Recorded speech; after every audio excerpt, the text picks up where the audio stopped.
Even though I made a video where I praised how great of a year 2022 was when it comes to horror movies, you could argue that it has also had its bad. Of course, there were some bad horror films from this past year, so here are my bottom five worst horror movies of 2022. Let's start with number five. I'm going to say Halloween Ends. When I first saw it, I was very disappointed. I was very upset. And at the time when I first saw it, it probably would have been even higher on the list. But because I've had some time to dwell on it, I've had some time to think about it, I do understand some things that I know some other people that do enjoy this movie more than I did, what they liked from it as far as they wanted to try something different and they wanted to switch up the formula a little bit. And sure, fine. But the fact that it goes so far off from what the first two movies set up, right? You have Halloween 2018 that has Laurie Strode be this paranoid survivor, badass type person that sets booby traps, sets up this house after her daughter dies in the last movie. Just 4 years later, she's like, I'm just going to live a normal life. I'm going to not be paranoid. I'm not going to pursue Michael Myers or worry about where Michael Myers is. It makes less sense that Laurie tries to move on to live a normal life here. And it sucks because Jamie Lee Curtis, she's probably not going to do any more Halloween movies ever again. This is probably the last of it. And it felt like for her character, a lot of this stuff did not make sense. Sure, the end fight with her and Michael was decent, but it's just, I don't know, you had to sit through a bunch of stuff. Allison, who's the granddaughter, who they write her as if she's still 16 years old, like she was in the other previous movies. But because of the years jump, she's in her 20s. She's too goddamn old to be that naive to just fall in love with this creepy ass guy that everyone in the town thinks is creepy. Sure, she connected with him.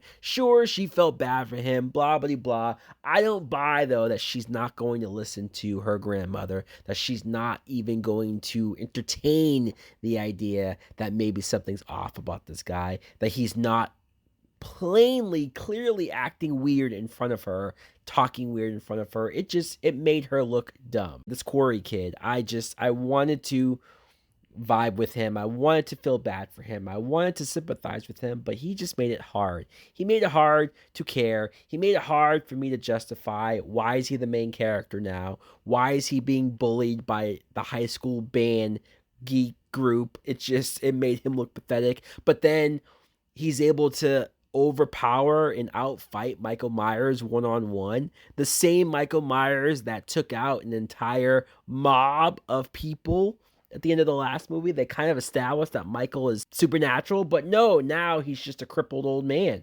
It's so convoluted. It's so annoying when I try to make sense of it. Like, even though I'm trying to give it credit, I'm still disappointed. Let's just switch over because I could talk about that movie forever, clearly. Let's switch over to number four, Texas Chainsaw Massacre. Yes, we got another Texas Chainsaw Massacre movie this year. First of all, can we stop making Texas Chainsaw Massacre movies? Just in general, yeah, let's not do it anymore. But if you're going to do it, stop making Texas Chainsaw Massacre movies and just calling them Texas Chainsaw Massacre. You know, there's no subtitle, there's no part anything to it, there's no numbers to it. Do you know how many times when I Google Texas Chainsaw Massacre, how many different movies pop up? Like, it's so confusing. It's so annoying. And then this movie, it's supposed to be updated to current times, I guess. So Leatherface is like, what, 70, 60 years old? I don't know. It's similar to Michael Myers in the Halloween movies where it's like he's so goddamn old, but yet he's still so strong and able to do what he does. But because of the characters, I didn't care about them. I couldn't care less about what they were trying to do in the town and how they were trying to supposedly do good, but they came off as more privileged assholes. So when they all died, I didn't care.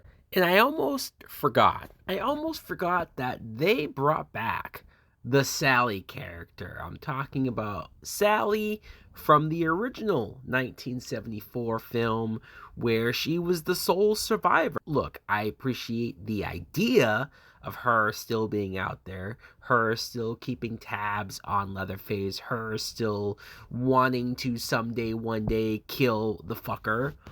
Similar to Jamie Lee Curtis, right? Even her look, they sort of made her look like the badass, older Laurie Strode.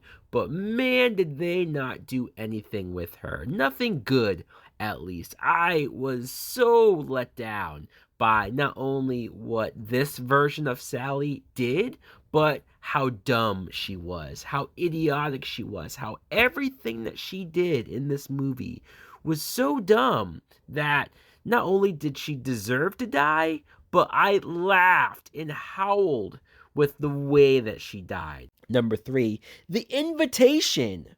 Here's a movie that's not like I expected a lot from this. I didn't. It was a random ass movie, but I do like the main actress. I do. I've seen her in a few things and she's very attractive, so I obviously didn't mind watching her. But you have this whole idea that reminded me of a ripoff of Get Out, right? Where she somehow finds out that she's related to these rich people. So she goes to this place that she's never been before, people she doesn't know, and it's all very weird because they all act different, and come to find out, they're vampires. And it wasn't anything new. It wasn't anything special. It was quite boring for most of the time. And then by the time stuff finally starts to happen, which is like the last 10 minutes, I just didn't care. Number 2, man, this movie sucked. VHS 99. I don't know why they keep making these VHS movies. Well, probably because they're super cheap and super easy to record. Barely an inconvenience, as one might say. But between the acting being super lame, between the effects being horrible, and also between the stories just being at an all-time dumb level. Even the last couple VHS movies haven't been all that great, but you know this is bad when I now, after watching VHS 99, I'm retroactively thinking maybe I was too harsh on those old VHS movies.